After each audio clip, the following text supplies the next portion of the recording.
Ikhlas merupakan inti amalan hati. Jadi amalan hati itu inti, dan amalan hati itu lebih utama daripada amalan jawari. Innamal a'malu binniyat. Sesungguhnya seluruh amalan tergantung pada niat. Bagaimana niat bisa merubah setiap amalan yang mubah bisa dapat pahala. Contoh, antum sebenarnya kebiasaan mau pergi majelis itu minum kopi atau makan pagi. Biasa-biasa memang sudah biasa, tak ada niat yang lain. Tapi ketika ingin majelis, waduh saya kalau tak minum ini, saya kalau tak apa begini, nanti saya akan ngantuk. Lalu antum niatkan makan waktu itu dengan bismillah, niatnya nanti supaya saya tak ngantuk dalam pengajian, antum dapat 2 ya akhi. Apa? Pahala niat tadi. Padahal makan mubah, antum makan tak makan biasa saja. Tapi dengan niat untuk tidak ngantuk tadi, berubahlah niatnya. Dengan niat itu mendapatkan pahala makannya tadi. Sudah. Jadi 2 dia dapat, begitu juga dalam kehidupan kita. Memang kalau bertemu dengan saudara kita itu dengan senyum adalah sedekah, tapi harus dengan niat. Kalau hanya senyum-senyum aja banyak, itu orang Cina kalau dagang-dagang itu selalu paling banyak senyum. Tapi tak ada niatnya ibadah. Tengoknya senyum. Maka harus ada niat. Maka itu niat ini amalan hati, dan amalan hati itu lebih tinggi daripada amal jawari. Biar keadaan demikian. Al-Islam, al-iman fi qalbi wal Islam 'ala niyyah. Iman itu dalam hati dan Islam 'ala niyyah atas zahir. Ketinggian amalan hati harus. Maka itu setiap orang harus belajar juga bagaimana memperbaiki hati mereka. Banyak buku-buku yang ditulis oleh para ulama bagaimana cara memperbaiki hati. Karena sangat pentingnya. Innallaha la yanzuru ila ajsamikum wala ila suwarikum walakin yanzuru ila qulubikum wa a'malikum. Allah tidak melihat bentuk tubuhmu, kegagalan dan hartamu tidak dilihat oleh Allah. Apa nak kita banggakan dengan harta? Kaya kita, profesor kita, tidak ada, masih kalah dengan burung walet. Burung walet itu air liurnya 1 kilo 20 juta dibeli orang. Air liur kita siapa yang mau beli? Mau nyolong, tulis Profesor Dr. Andes Ustadz Ali Akbar DLL. Bang, saking banyak gelar tu akhirnya DLL lagi kan? DLL, air liur. Ada orang mau beli. Tapi burung walet 20 juta. Jadi soal kekayaan, hebat lagi burung walet. Air liurnya saja 20 juta. Kita sudah 20 tahun kerja sama Toke. Toke tak pernah belikan kita, buatkan kita rumah. Nah, rumah masih nyewa sendiri, apa semua sendiri. Burung walet tak pernah kerja, cuma lewat aja depan rumah Toke itu tadi. Toke bilang, nampaknya minta rumah nih kata dia. Besok pergi rumah.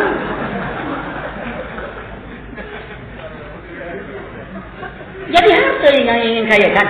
Tidak ada. Tidak ada nilainya. Lalu ingin banggakan kecantikan? Tidak juga ya akhi. Coba bayangkan. Burung merak, kita ke contoh-contoh yang hewan sajalah. Karena Allah, Inna Allah la yastahi ay yadriba masalan. Allah tidak malu untuk memberikan contoh. Bangubah dengan nyamuk. Maka itu dikatakan wadrib lahum masalan. Maka beri contoh kepada mereka. Maka permisalan dalam dakwah, dalam agama ini untuk mendekatkan ke sebuah pahaman itu bagian daripada dakwah. Maka itu Utsaimin dikatakan dari firman Allah wadrib lahum masalan ashabil qaryati, dalam ini dikatakan orang tidak hanya membutuhkan pemahaman terhadap makna-makna hadis, tetapi dia ketajaman logika, ketajaman memberi contoh. Karena kadang-kadang banyak kita ini tak dicontohkan, tak paham. Kadang-kadang ada dicontohkan pun tak paham. Ya. Contoh, apa yang kita banggakan dengan kecantikan kita? Ya akhi, burung merak itu. Antum cabut ekor burung merak, laku tak dijual orang? Maaf cakap, kita tak usah bulu-bulunya. Jenggot kita sajalah dicabut. Ada tak orang nak beli?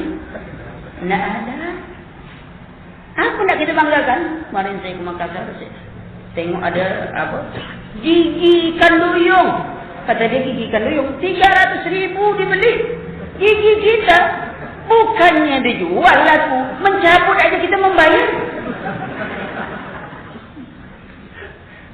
Jadi mau bangga dengan bentuk tubuh? Tidak ada. Mau bangga juga dengan kekayaan? Tidak ada. Allah tidak melihat itu. Yang dilihat oleh Allah Subhanahu Wa Taala hati dan amalan. Tidak bisa kita meningkatkan itu kecuali dengan ilmu. Ini membedakan kita dengan mereka, dengan hewan-hewan yang Allah juga berikan kepada dia insting. Antum lihat hewan itu punya insting untuk berbuat sesuatu ini yang melebihi dari manusia. Dialah berang-berang. Berang-berang itu hewan yang paling modern. Dia bisa membuat bendungan. Yang bendungan teori berang-berang itu baru ditemukan abad 20 ini. Bahwa teori bendungan yang paling baik adalah bendungan dibuat berang-berang. Berang-berang tak perlu jadi insinyur. Maknanya kalau hanya status keahlian, ahli ini. Tidak. Kenapa Subhanahu Wa Ta'ala firman? Tadi saya katakan, Allah katakan, laqad khalaqnal insana fi ahsani taqwim. Kami ciptakan manusia dalam sebaik-baik bentuk. Bentuk kita ini kan baik. Tak ada yang paling ganteng. Seburuk-buruk manusia, kalau berkumpul dengan jin dia paling ganteng. Baik. Allah ciptakan dalam sebaik bentuk dengan batasan dan takaran yang telah ditetapkan oleh Allah. Syukuri itu. Coba bayangkan kalau gigi kita ini tumbuh macam jenggot. Manjang. Yang di bawah ini manjang ke atas. Dah bulu kudung gitu, yuk, panjang pula keluar. Kira-kira macam apa bentuk orang? Ada bentuk lagi ya. Syukuri bila khalaqnal insana fi ahsani taqwim.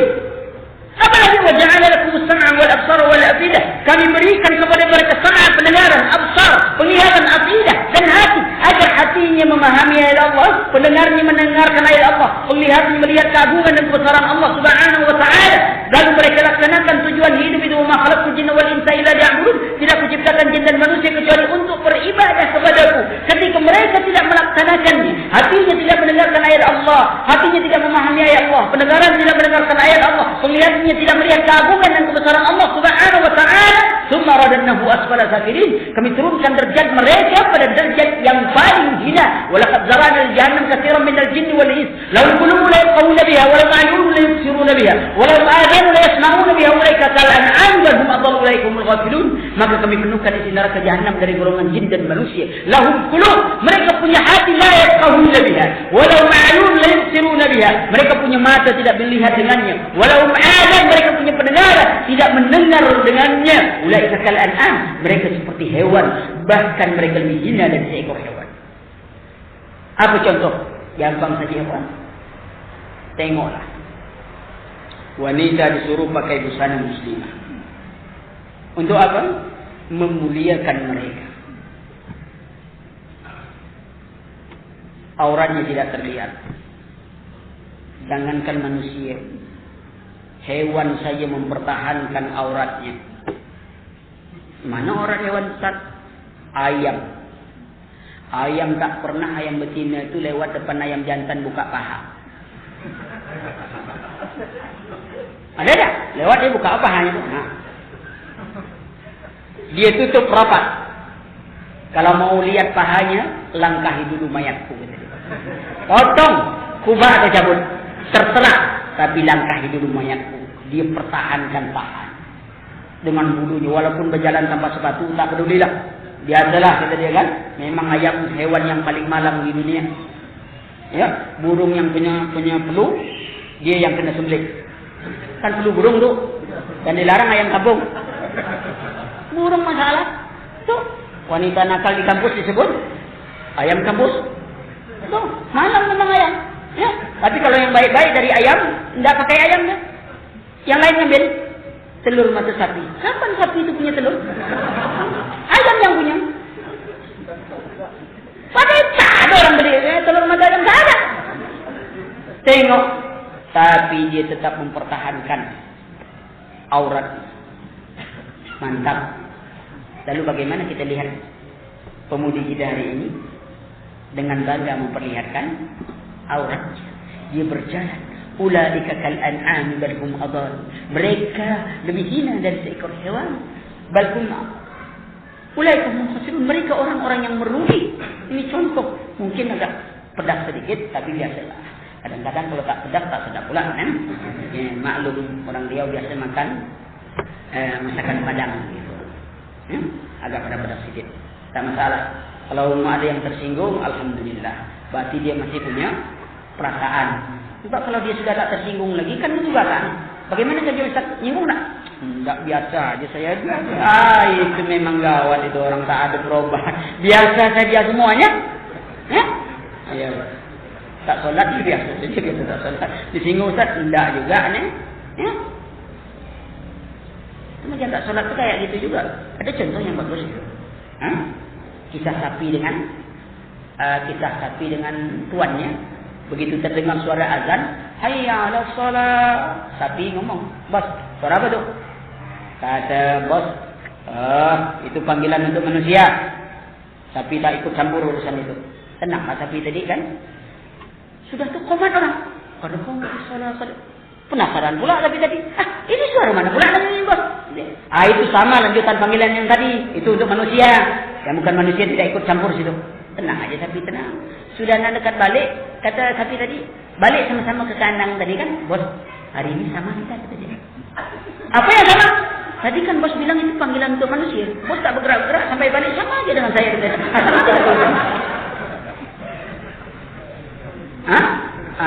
Ulaika kal an'am. Benar. Ulaika. Iya. Perhatikan. Keadaan begitu. Ya. Kemudian banyak hadis-hadis yang berbicara tentang keikhlasan kepada Nabi sallallahu alaihi kepada Allah Subhanahu wa taala, ya, dan hubungan ini. Kemudian bagaimana hubungan niat dengan keikhlasan itu? Dikatakan oleh Rasulullah sallallahu alaihi wasallam, "Innamal a'malu binniyat wa innamal likulli imri'in ma nawa. Faman kana hijratuhu ila Allah wa rasulih fa hijratuhu ila Allah wa rasulih. Wa man kana hijratuhu lid-dunya yusibuha aw imra'atin yunkihuha fa hijratuhu ila ma hajara ilaihi." Perhatikan dari hadis ini ya. Perhatikan dari hadis ini. Pertama kata Rasulullah, siapa yang hijrahnya untuk Allah dan Rasulnya, hijrahnya untuk Allah dan Rasul. Diulang. Sementara ketika dikatakan oleh Rasulullah, siapa yang hijrahnya untuk dunia atau karena wanita, maka hijrahnya kepada apa yang dia hijrahkan itu. Tidak disebutkan lagi dunia dan wanita. Nah, tidak disebutkan lagi ini menunjukkan kehinaan dari tujuan itu. Karena hinanya Rasulullah tak perlu menyebutkan lagi. Kalau orang tujuannya dunia untuk dunia, akhirat dilupakannya, maka tujuan dari setiap yang ia lakukan itu jelas merusak dan itu adalah kehinaan. Memang siapa saja yang ingin dunia, amalan dunia Allah bagikan. Karena itu janji Allah, ikhwan. Maka itu jangan heran kalau ada orang yang non-muslim atau siapapun orang muslim pun yang melanggar kitabullah, melanggar sunnah, melanggar ini, ternyata usahanya lancar. Dia datang dukun sini, ambil obat ini. Dia datang ke sini, ambil pelaris ini. Yang laris jelasnya jimat para dukun. Kedai dia tak ada laris. Dia bertanya ke sini, dia tanya feng shui, dia tanya semua. Untuk usahanya dia lancar. Ternyata lancar semuanya. Sementara ada si fulan itu jujur-jujur saja. Rokok tak dia jual lagi, minum khamar tak jual lagi. Di tempat minuman dia, ana minum kopi biasa saja. Dia minum tak ada lagi. Tak ada orang lagi kunjung. Jangan heran. Kenapa? Karena Allah sudah berjanji di dalam surah Allah Subhanahu wa taala berfirman, "Man kana yuridu hayatad dunya wa zinataha wa ilayhi ma'na lahum wa hum fiha la yabkhasun."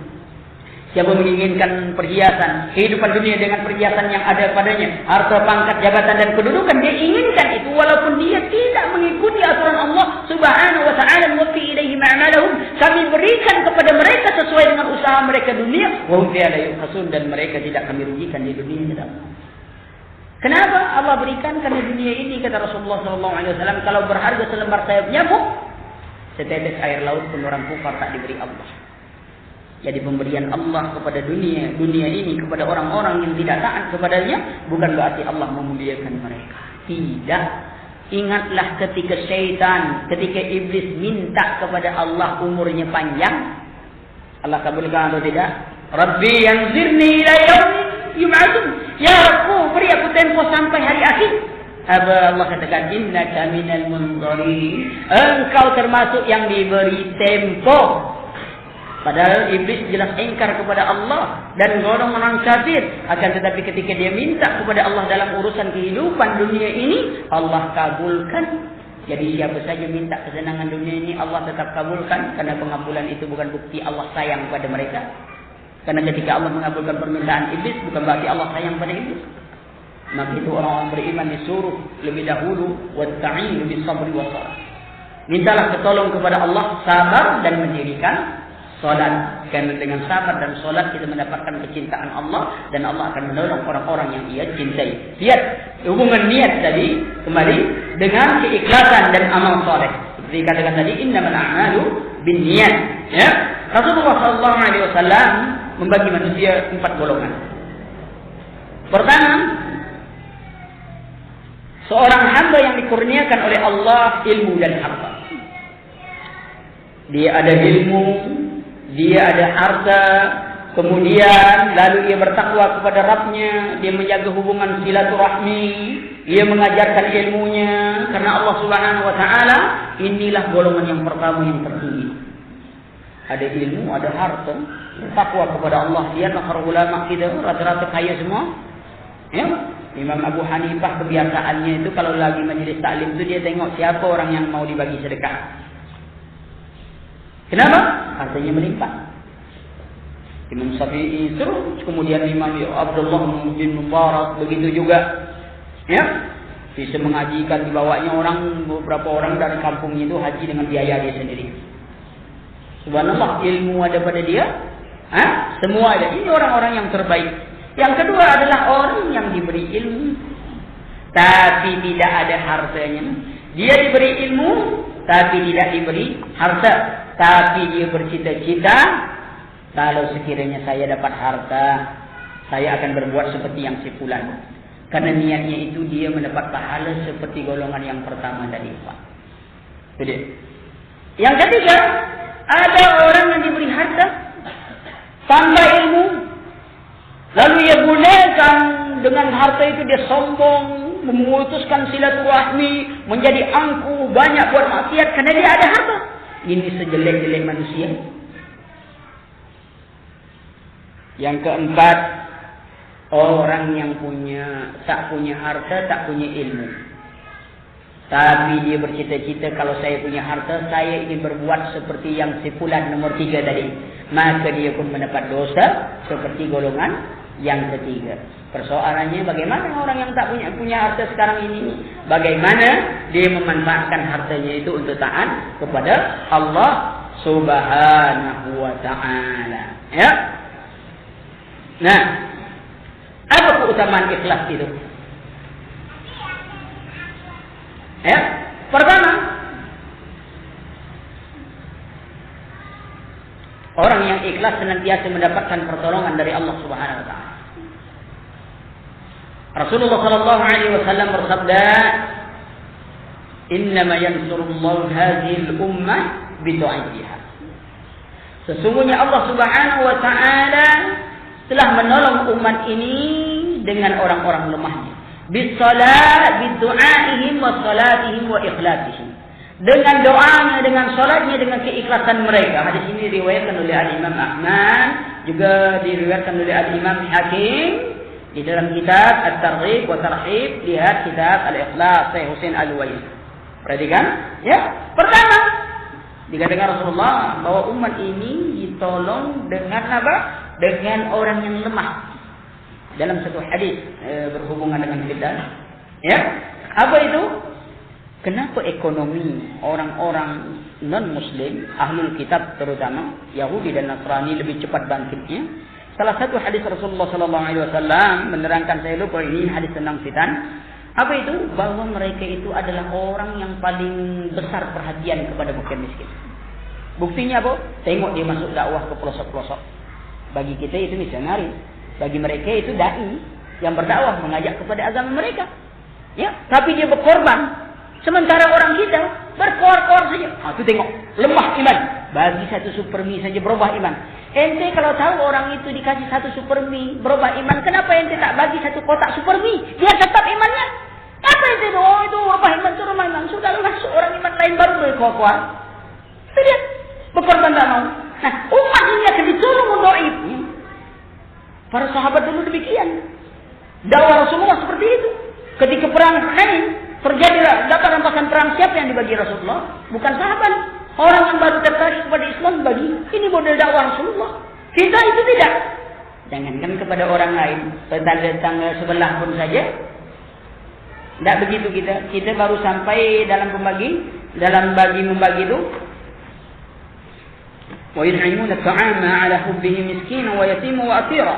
Orang yang beriman itu dia nanti akan memberikan wa yut'imuna at'am. Dia memberikan makanan, ta'aman 'ala hubbihi yang ia cintai. Kita ini belum sampainya. Paling tanya anak, gulai semalam tu basi atau belum? Kata anak, belum pak. Oh gitu, panaskan. Disuruh panaskan. Anak menyangka kita akan makan. Sudah panas pak, mau makan? Anda bagi aja tetangga sebelah daripada basi. Belum bisa bagi sendiri. Yang kita cintai dah. Lihat keadaan. Maka itu banyaklah membantu fakir miskin. Saudara-saudara yang kita miskin. Niscaya Allah Subhanahu Wa Taala akan menyelamatkan kita. Ya. Ini tidak berarti pula manajemen sedekah dalam makna banyak-banyak infak sedekah. Lalu dibayangkan ada orang yang sedekah, dia sedekah bagi goreng pisang setiap hari satu. Setelah lalu orang yang disedekahkan itu hilang sampai 20 tahun. Tiba-tiba 20 tahun yang akan datang ketemu lagi. Ternyata orang itu sudah jadi konglomerat. Lalu diumrohkanlah orang yang jual goreng pisang ini. Setelah 20 tahun dia masih jual gorengan. Tapi orang yang minta dikasihnya sedekah tadi sudah jadi konglomerat. Jadi besok kita tak ada sedekah, kita nunggu sedekah saja. 20 tahun kita jadi konglomerat. Tengok. Keutamaan. Tentu lebih utama orang yang dibagi tadi kan, daripada orang yang membagi. Sebab orang yang membagi 20 tahun masih jual gorengan. Yang membawa dia haji, orang yang sudah hilang 20 tahun yang dulu dia minta tu goreng di situ. Kan kita minta aja lah, nunggu 20 tahun, tidak akan jadi konglomerat. Lihat keadaan demikian. Infak boleh, sedekah itu dianjurkan, tapi ingat bahwasanya infak dan sedekah yang kita berikan itu mesti karena Allah, bukan karena dunia. Memang banyak bonus-bonus dari infak dan sedekah kita lakukan itu di dunia ini. La yanqusul mal bisadaqah. Tidak akan berkurang harta itu dari sedekah. Maka itu orang berinfak, bersedekah, sering mengeluarkan zakat, hartanya melimpah, hartanya makin banyak. Nah, tidak berarti setiap orang berinfak dan sedekah tujuannya untuk rajin berinfak gini. Yalah Ustaz, yang sebelah itu supaya tu. Padahal bukan orang Islam tu kata dia. Tapi rajin saya tengok berinfak, sedekah, tengok usahanya lancar. Jadi saya mudah-mudahan lancar juga. Orang seperti ini seperti orang beli mobil. Taruhlah dia nak beli Innova. Ini promo Innova ada bonus. Apa itu? Payung. Innova hadiahnya payung. Dia bayar kontan. Setelah selesai pembayaran kontan, dia tak mau Innova. Mau minta apa? Saya payung sajalah.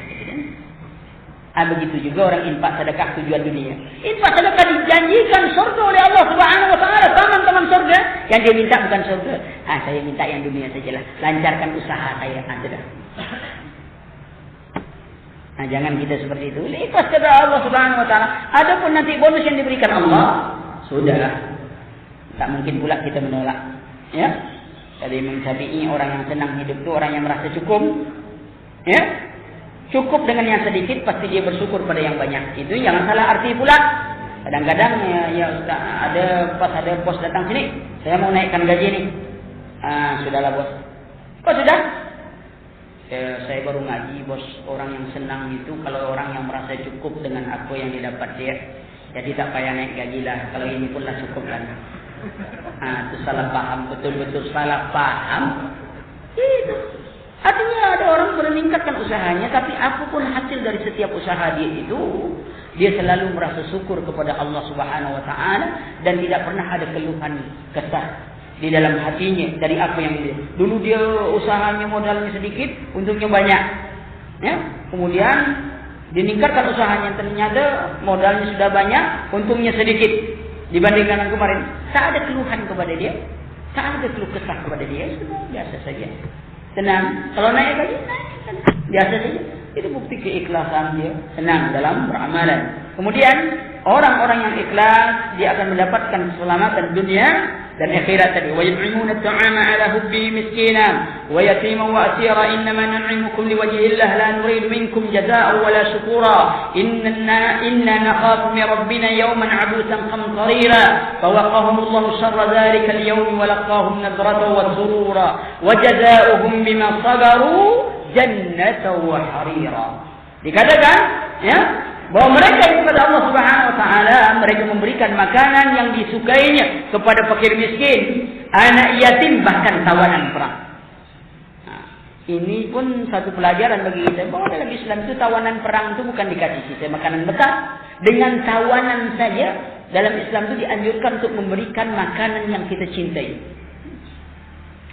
Begitu keadilan Islam, begitu kebijaksanaan Islam, subhanallah. Tawanan saja kalau dalam perang itu dibagi yang bagus-bagus makanan. Tak ada agama yang paling indah kecuali Islam. Tapi kadang Islam itu dinodai dengan beberapa orang yang membawa nama Islam, sementara Islam berlepas diri dari apa yang telah mereka lakukan itu. Mereka melakukan, cukup saya sampaikan satu hadis diriwayatkan oleh Al-Imam Bukhari. Man qatala mu'ahadan lam yarih raihatal jannah. Siapa yang membunuh orang kafir yang terikat perjanjian dengan orang Islam, dia tidak mencium bau surga. Orang-orang yang datang ke negeri ini lalu mereka mendapatkan visa, berarti dia sudah dijamin keamanannya umrah. Sedangkan di dalam Islam, satu orang saja bisa menjamin orang yang minta perlindungannya, apalagi di negara yang melindunginya. Siapa yang bunuh? Lam yarih raihatal jannah. Dia tidak akan mencium bau surga. Dasar nanti akan dilanjutkan kajian terorisme. Promosi. Digantung dulu kan. Ya. Kalau tidak tahu dia pergi, kalau tak tahu terserah. Ya. Lalu dikatakan innama nut'imukum liwajhillah. Aku memberi makanan kepada kalian di wajhillah. Hanya mengharapkan ganjaran dari Allah Subhanahu wa taala. La nuridu minkum jazaa. Aku tidak mengharapkan balasan wala syukura. Terima kasih pun tak perlu. Nah, yang kita balasan tidak. Ya sudahlah, malas tidak apa tidak. Terima kasihlah, salahnya. Itulah balasan yang kita minta tu. Terima kasih tu. Padahal orang yang memberikan tadi, la nuridu minkum jazaan wala syukura. Kami tak perlu berterima kasih. Kami tidak perlu balasan kalian.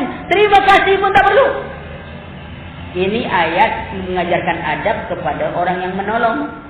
Tetapi ada lagi ayat yang menjelaskan bagaimana orang yang ditolong. Gitu. Hadis Nabi SAW menerangkan, la yashkurullaha man lam yashkurunna.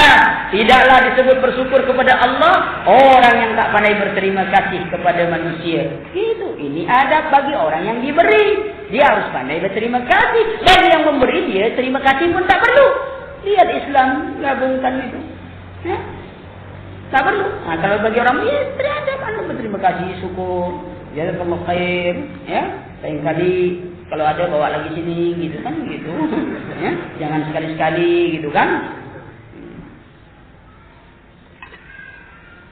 Itu dia. Kemudian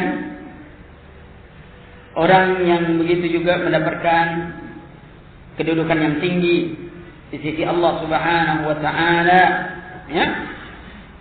Dijanjikan dengan surga-surga Allah Subhanahu wa taala.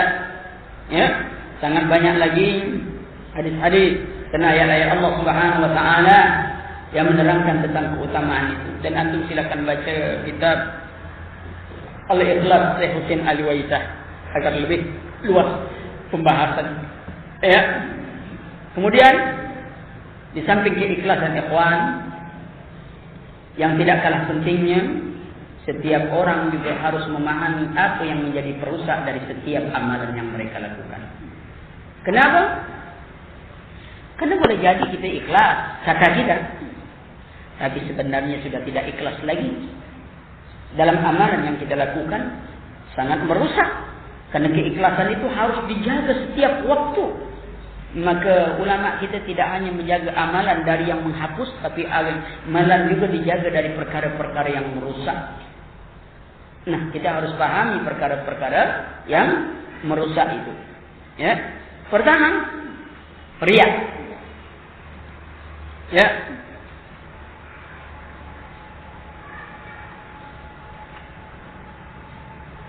Pertama adalah riya.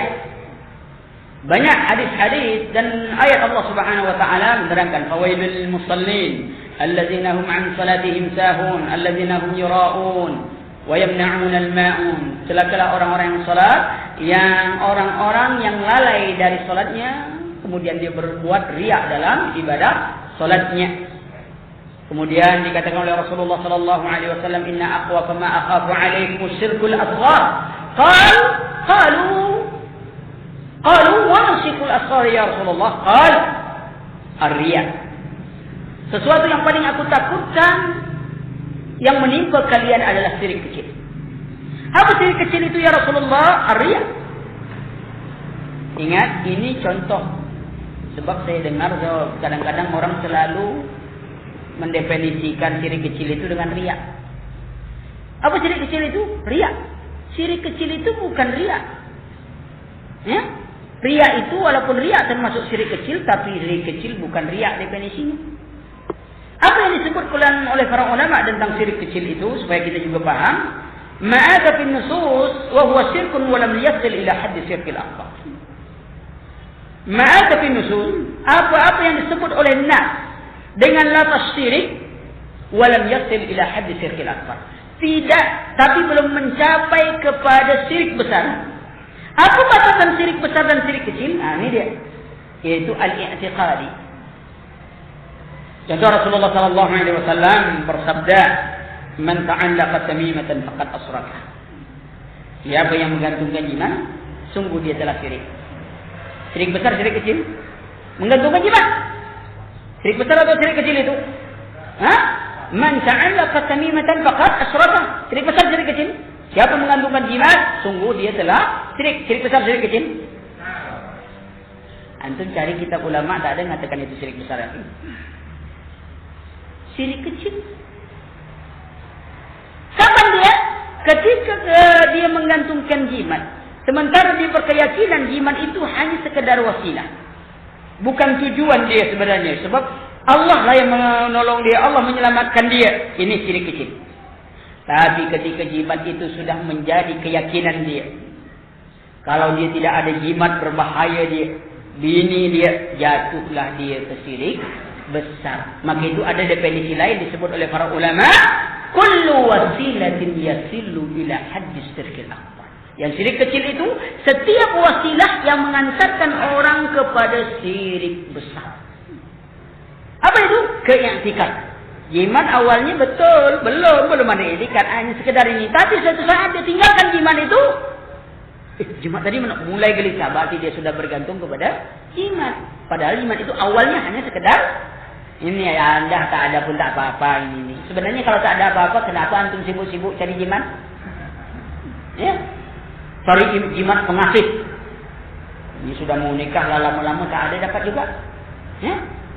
Paksa pakai jimat yang kata dukun tadi. Ini air mani gajah. Ada botol kecil. Dibeli. Yang bingung tadi beli jugalah. Lihat. Dia sudah dibohongi. Kapan pula dia mengambil itu? Apa dia nengok gajah apa? Gajah itu hewan yang paling pemalu kalau dalam kawin. Sulit sampai orang-orang yang penjaga melihara gajah itu pun tak tahu kapan kawinnya gajah itu. Kenapa? Hewan yang paling malu.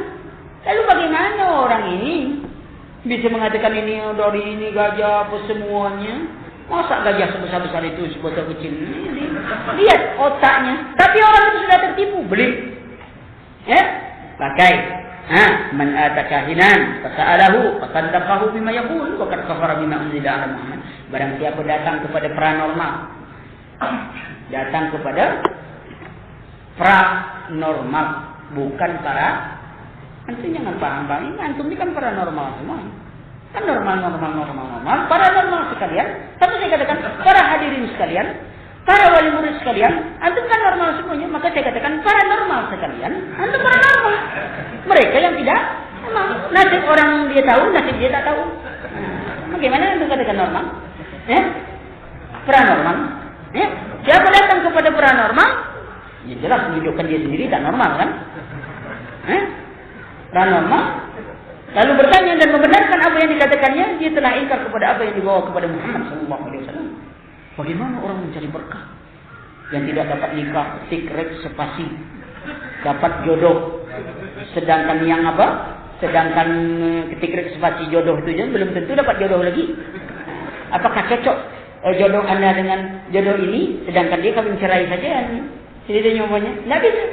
Ada orang pergi umroh, seorang perempuan pergi umroh, menulis. Anggap sajalah dia menulis apa? Sampai di Jabal Rahmah. Kan konon kabarnya riwayat menerangkan bahwa disitulah pertemuan Adam dan Hawa. Jadi ditulislah nama Jamilah Lob Jamal. Tuh manjat ke Jabal Rahmah itu ditempelkan. Kenapa? Karena supaya Jamilah itu bertemu dengan Jamal, sebagaimana pertemuan Adam dan Hawa. Setelah turun, ente mau ngapa di sana tadi? Ustaz ada pesanan. Pesanan apa? Ya, nama tu supaya kawan tu cepat dapat jodoh, cepat ini. Kan ini tempat pertemuan Adam dan Hawa. Iya, riwayat ada begitu. Tapi baca riwayat tu tuntas-tuntas, jangan separuh-separuh. Apa Ustaz? Tahu tak berapa tahun dia bertemu? Itu tak tahu Ustaz. Satu riwayat nerangkan 400 tahun. Satu riwayat 200 tahun. Sekarang antum mau pilih yang mana? Antum sudah terlanjur nempel nih ya sih.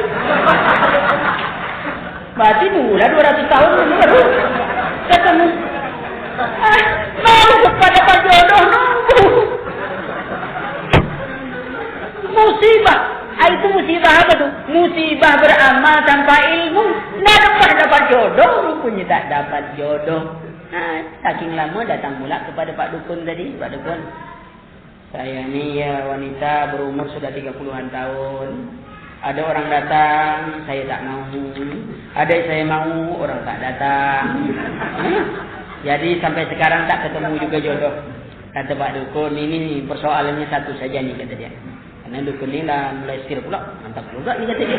Manis kata dia, lumayan. Gini aja lah. 3 hari lagi saya pandang auramu ini akan datang jodoh. Tapi dengan syarat. Apa Pak Dukun? Tak boleh nolak. Kalau nolak, kamu tak dapat jodoh lagi. Bersumpah dulu sekarang. Bersumpahlah. Saya tidak akan menolak siapa saja yang datang nanti, kata dia. 3 hari lagi datang Pak Dukun tadi melamar. Ini dia jodoh kau datang, kata dia. Awal bersumpah? Malang nasib. Beramal tu dengan ilmu. Maka itu kadang-kadang manusia ni kalau tanpa ilmu percayanya pada pensui. Buat rumah. Kalau pintu depan dengan pintu belakang itu sejajar, berarti rezekinya itu tidak pernah menetap. Akan cepat habis. Kenapa? Boros.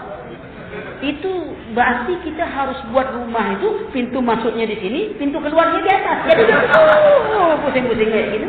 Apa pensui kayak gitu? Jadi kok kamu makin kaya? Oh jelas, tengoklah rumah saya ni, kata dia. Pintu keluarnya di atas. Jadi itu rezeki itu masuk, mau keluar itu payah, kata dia. Di samping saya ini orangnya hemat. Hemat apa? Hemat pangkal pelit. Hemat pangkal kaya. Kita tengok orang kaya-kaya itu rata-rata tak hemat tau. Beli ini sama kaya. Jadi hemat itu pangkal pelit. Ketika kita mulai berhemat, mulai pelit tu. Anak ni tak beli jagung, sudah besok sajalah. Agak dekat gitu. Ini sudah semuanya sudah. Duit tu dikumpul-kumpulkan juga. Ya. Itu hati-hati hemat yang pangkal pelit. Royal. Bagaimana royalnya Abu Bakar As-Siddiq? Berinfak, mengeluarkan sekecil-kecilnya kalau tidak pakai prinsip ekonomi untuk mendapatkan sebesar-besarnya. Jangan dibilang sekecil-kecilnya kalau untuk pengajian. Sudah apa ni pengajian? Ya, enggak loh. Yang ditunggunya itu ada tak 2.500 tadi kan? Kan sekecil-kecilnya mendapatkan sebesar-besarnya. Lumayan nimpak 500. Kita dapat surga nanti kan 500. Ada apa ni? Acara 17-an Pak. Oh gitu. Kita ngundang Inul apa ini? Oh ya ini 500.000. Kalau kurang nanti panggil aja saya katanya. hotelnya biar saya nanggung. Mantap, dermawan. Waktu 5 menit lagi, stop. 15 menit lagi, stop. 15 menit ya. 5 menit lagi nih. Ini salah ngitungnya. Hitung di sini. Ya, tengok. Iya 5 menit lagi jam 11. Zaman itu memang gitu. Jangan korupsi. Kita mulai korupsi waktu. Kalau kita korupsi waktu, nanti kita korupsi yang lain lagi. Jadi waktu jangan korupsi. Ya, waktu 15 menit lagi. Ini tadi waktu antum nulis tadi lah berapa menit kan? Ya, kita lanjutkan. Riya. Ringkas bahwa riya. Man ra'a Allah yaumil qiyamah. Siapa yang riya maka Allah akan riya di hadapannya. Man sama riya dan sum'ah. Riya dan sum'ah. Sum'ah, apa perbedaan dia? Riya beramal ingin diperlihatkan pada orang. Sum'ah dalam konteks sendiri bukan seperti ini. Orang ngaji, ya. Lagunya bukan main banyak ini. Itu riya atau sum'ah? Hah? Orang ngaji ini, tapi suaranya dipercantiknya. Riya atau sum'ah? Hah? Hah? Supaya kita bisa bedakan nih, riya atau sum'ah? Itu riya. Iya. Yang sum'ah itu adalah orang beramal tersembunyi. Tapi besok diceritakan sama orang, itu sum'ah. Apa tuh? Apa tadi di dalam? Dia sebenarnya ingin sembunyi infak. Apa dalam tadi? Tidak ada apa. Cuma infak itu sedikit gitu deh. Nah, kalau maksud dia menceritakan seperti itu, agar orang tahu bahwa dia beramal secara sembunyi, itulah semua. Malam jadi dia sholat malam, siangnya ngantuk. Kenapa ngantuk ini? Sholat malam ini. Padahal sholat malamnya 2 rakaat, nonton sepak bolanya 2 jam. Tapi yang dilaporkan di luar, sholat malam, ngantuk. Ini semenjak ngaji sama Ustaz tuh agak semangat sikit dengan sholat malam. Sholat malam. Ya? Nah itu. Jadi beramal sembunyi lalu dia menceritakan. Tapi kalau ada seorang ustaz atau seorang guru ingin memberikan motivasi kepada muridnya, itu kata ulama kita bukan sum'ah. Contoh begini, mungkin dia ingin mencontohkan yang lain agak berat, lalu contohnya bagaimana belajar begini supaya bisa ditiru. Kadang orang melihat gurunya macam apa. Kalau gurunya pemain sepak bola tentu muridnya, ustaz aja main kata dia, mancing lah ustaz aja mancing kata dia. Kenapa? Kadang-kadang kita mancing itu bingung. Kenapa bingung? Kita tidak dapat ada cara mancing yang paling bagus. Itu umumnya banyak tak tahu. Umpannya itu kembang cengkeh. Ya? Oh itu kalau itu sekali lewat saja itu. Dapat sekali lempar. Yang kembang cengkeh itu yang 200.000 itu kan ada kembang cengkeh merah tuh. Iya, sekali lewat itu rasa. Antum kena 10 kembang cengkeh itu saja. Jadi pasar tu antum langsung yang hidup yang mati bisa bawa. Waktu tak habis terbuang. Itu cara apa? Kalau mau mancing pancing lah. Gratis pakai kembang cengkeh. Ya, itu umpan yang paling bagus. Kenapa ingin melihat makan ikan lama-lama jauh antum korban banyak? Beli aja akuarium, masukkan ikan lele di situ antum mancing gitu. Para ulama kita yakin ketika diundang walimah saja, apa yang diminta? Ada tak tempat khusus untuk saya? Untuk apa? Untuk baca. Kalau ada, saya mau datang. Bayangkan. Ada yang lain lagi nengok temannya sedang bicara. Lalu temannya itu kata, duduk, kemari dong kita bincang-bincang lah nih, masalah apa? Apa kata dia, tahan dulu matahari itu. Kalau waktu itu bisa engkau berhentikan baru saya duduk bicara. Kenapa? Waktu sangat berharga bagi mereka. Tak ada waktu mereka untuk lain. Sampai ada seorang ulama 30 tahun tidak pernah makan setiap malam itu dengan suapan tangannya sendiri. Tidak, saudaranya menyuapkan. Kenapa? Dia baca hadis terus. Kita itu yang kurang di kita. Bukan kurang, sangat kurang. Kalau disebut salafi, kemain lagi. Tapi jejak-jejak para ulama dalam menuntut ilmu tak ada yang ikut sama sekali. Kalau bingung, dibantainya main catur. Untuk apa? Untuk menambah lawasan. Ya, siapa bilang main catur lawasan tambah? Itu mengecilkan ukuran otak. Coba, kalau papan caturnya besar ini. Lumayan besar kan? Ada lagi yang kecil lagi itu buat tambah kecil otaknya. Coba bayangkan, dia berpikir macam apa kuda yang tak punya kaki berjalan. Apa pekerjaannya seperti itu? Sedangkan kuda sendiri yang asli saja kalau jalannya seperti kuda ke catur, tak sampai kita ke rumah kita. Yang buat belok. Sudah itu dia berjuang mati-matian mengerahkan segala daya upaya, tenaga, pikiran membela Raja Lumpuh. Raja itu kan cuma bisa selangkah. Matikan saja raja itu, angkat menteri jadi raja. Tak game-game main tu. Menterinya saksi, terbang ke sana. Selesai.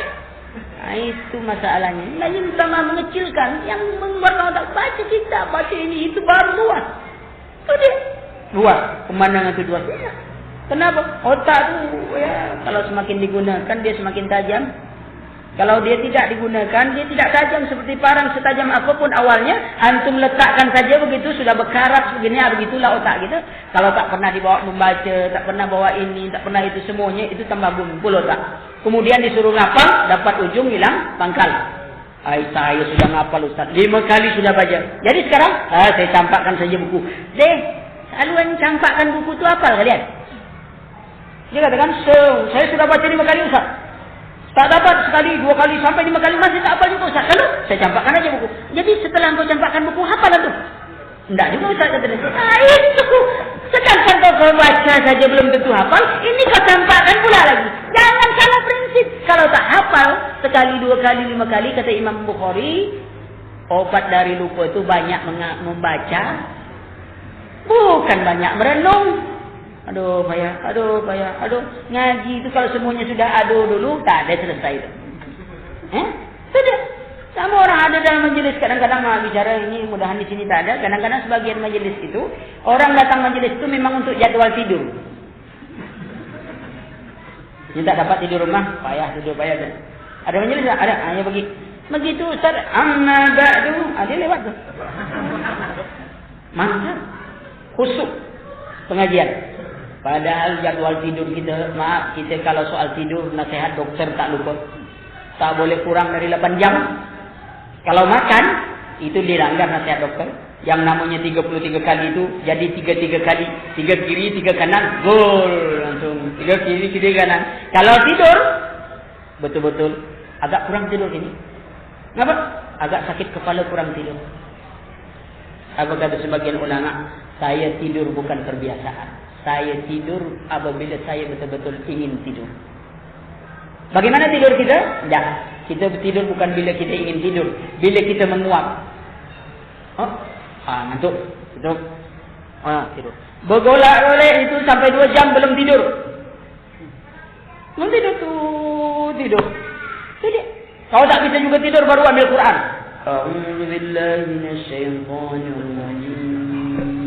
Tak sampai masuk ke ayat lain nak tidur. Obat tidur. Sudah. Lihat keadaan. Ingatlah. Syekh Albani tidurnya 2 jam. Tak linglung. Para ulama rata-rata tak tidur malam. Sehat badan, dijaga. Kita yang kebanyakan tidur, nak tanggung-tanggung. Lupa saja semuanya.